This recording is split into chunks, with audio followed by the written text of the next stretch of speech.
Hello, everyone, and welcome to the latest episode of Good Bad Score. I'm Colin. And I'm Andrew. And today we're going to be talking about the highly anticipated superhero sequel, Wonder Woman 1984. So Wonder Woman 1984 sees the return of director Patty Jenkins and star Gal Gadot in this superhero sequel that takes place decades after the previous installment. So now set in 1984, Diana Prince, played by Gal Gadot, is in the background as a superhero while she is trying to keep her identity secret while also saving the lives of bank robbers, carjackings, and just very minimal crimes. Then one day, when an ancient relic of the gods gets in her possession, she discovers that it is a wishing stone where she wishes for her boyfriend, Steve Trevors, played by Chris Pine, to return to her life. When a bunch of seedy, questionable people get their hands on the rock and wish for their own personal doings, the world becomes in mayhem and Wonder Woman has to come back and save the world for the destruction of the human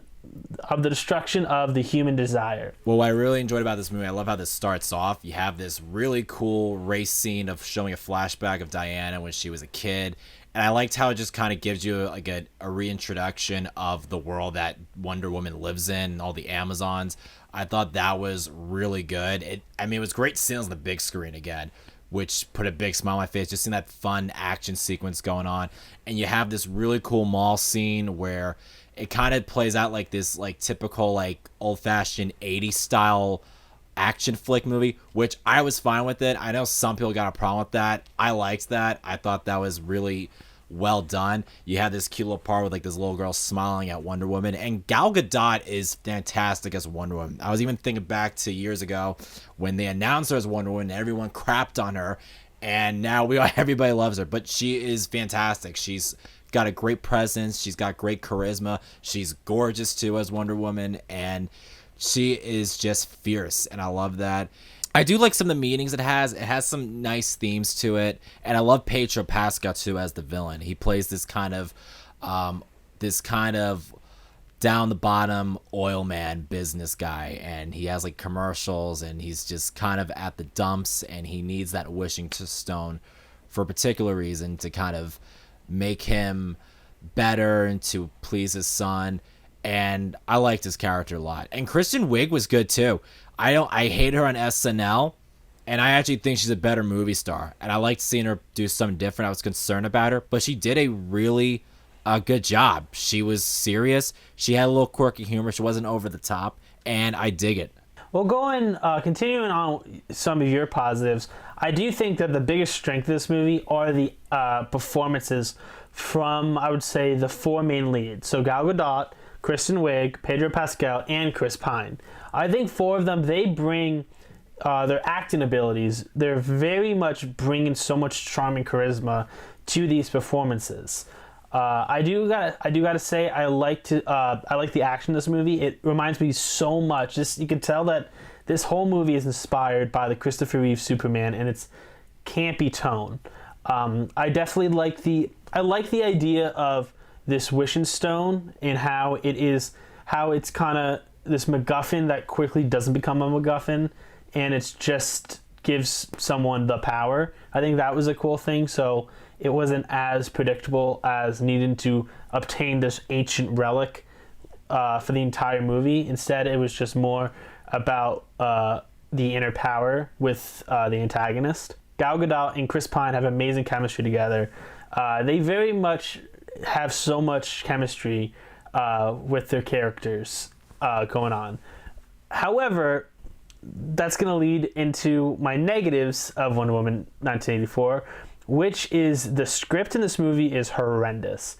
This is a very poorly constructed story. There are so many plot holes. While I say it is campy in the worst way, in my opinion. I think you mentioned in that mall scene, while there's some cool camp with how like the bad guy, the robbers are very much kind of like over the top goofy, kind of foes for Wonder Woman to defeat.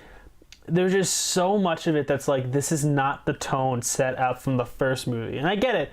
Different decades, different styles, and they wanted to do something different with the sequel. I just don't think that the campiness worked well for this movie. And especially kind of going into, while I say the performances are great in this movie, the characters themselves are horrendous. I think, with the exception of probably Pedro Pascal's Maxwell villain and a little bit with Diana, the characters are terrible in this movie. They are very much the kind of mustache twirling villain, or on a completely offensive, unnecessary resurrection with Chris Pine's Steve Trevor. I think that it's definitely the way they brought back Steve Trevor into this movie. One, it felt very pointless. It felt like they were just redoing the same story arc from the first movie. And the way that he's physically there, it leads to so many questions that are not necessary.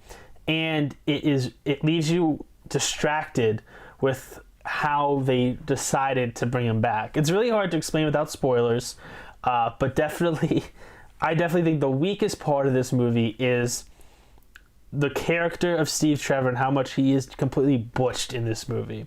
Okay, so my negatives of Wonder Woman 1984. I've been thinking about this a lot, and I've been reading a lot of reviews, watching a lot of them on YouTube, what people have said. A lot of people say this movie's a mess, it's over the top, and when I see people criticizing that, I ask them, did you all see Batman v Superman? Do you all remember how messy that was with Doomsday, the build up to Justice League, the crazy, horrendous scenes, the poorly written script? This movie, to me, Wonder Woman 1984, is not messy. Yes, it's not the best script, and it's nowhere as good as the first one. I think that's just even tough to compare it to the first one. It's just great. I mean, that movie had to be great for a lot of reasons. But my biggest problem with this movie is that there is barely any action in this movie. How can you go in to see a superhero movie and not have very little action? Because about an hour into this movie, I'm looking at the time, and it's already been an hour, and there's the only action scene was the beginning. And then you don't get any action until maybe the last half hour or so of this movie, which is also good. But I think that, to me, that's what really kills this movie. There is very little action going on, and there's too much exposition. I think they were kind of going too much with the stone. I think at about 45 minutes, I feel like about midway to the movie, I was just like, okay, we get what this stone is, so let's get into some action.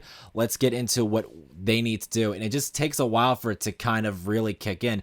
But I think the last act of this movie kind of redeemed itself a little bit. I mean, maybe not redeemed itself, but it got better towards the end. Okay, Andrew, so we're going to go into now what we're going to try and guess each other's scores about this movie. I'm seeing how I went a lot more into the negatives in this movie, and whether or not it's just you thought the same exact thing as me, or those were your only criticisms. I'm going to say you like this movie better than I did, so I'm going to guess you're going to give this a 7 out of 10. Okay, so just briefly, I enjoyed this movie. I don't think it's as good as the first one. It's nowhere as good as the first one. And not at all. But at the end of the day, I am going to go a little bit higher, Colin, because the reason why I'm going to give this a higher score is because they put this into theaters. This was not an easy thing for a lot of movies in 2020 to put on the big screen. And I give Warner Bros. A hell lot of props for putting Tenet on the big screen again, and for also bringing Wonder Woman again, considering how much money that movie didn't make. I think that's something that a lot of people need to take into account for, that they had the guts to put this movie on the big screen, and of course on HBO Max. But I was really thankful to Warner Bros. And Patty Jenkins and everyone to put us on the big screen. So I will give Wonder Woman 1984 a 7.5 out of 10. Wow. I was honestly thinking being generous with. I thought you were gonna 7.5. I was not expecting that from you. It needed more action.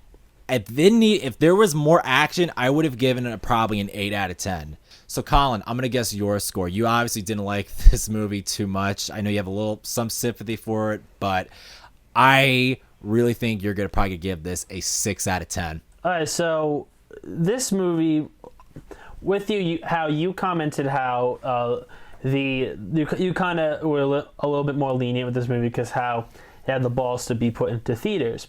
I luckily had the opportunity to watch us both on HBO Max, and in the theater. And I agree with you that this is not really for this movie, but in movies in general.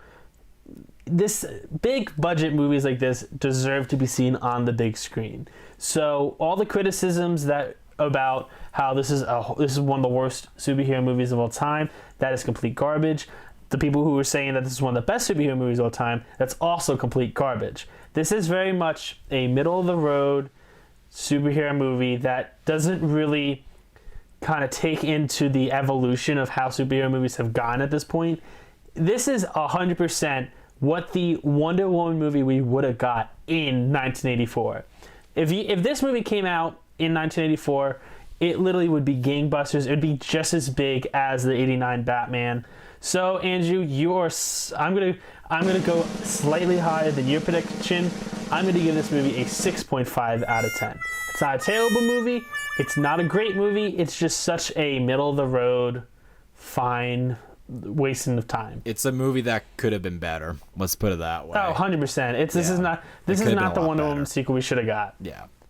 And the fact that they're fast tracking a Wonder Woman 3 already, it does concern me a little bit, seeing how I don't know if they are taking in the criticism that they should for the third film, but we'll just have to wait and see. Well, thank you very much, everyone, for joining us for our review of Wonder Woman 1984. Please tell us in the comments what you thought of the movie, what you thought of our review. Please check us out on our Facebook, Instagram, Twitter. Just search Good Bad Score, just all one word, Good Bad Score, to find us out and to get updates on our next reviews. Once again, I'm Colin. And I'm Andrew. And I hope you have a wonderful day. Wow. Okay.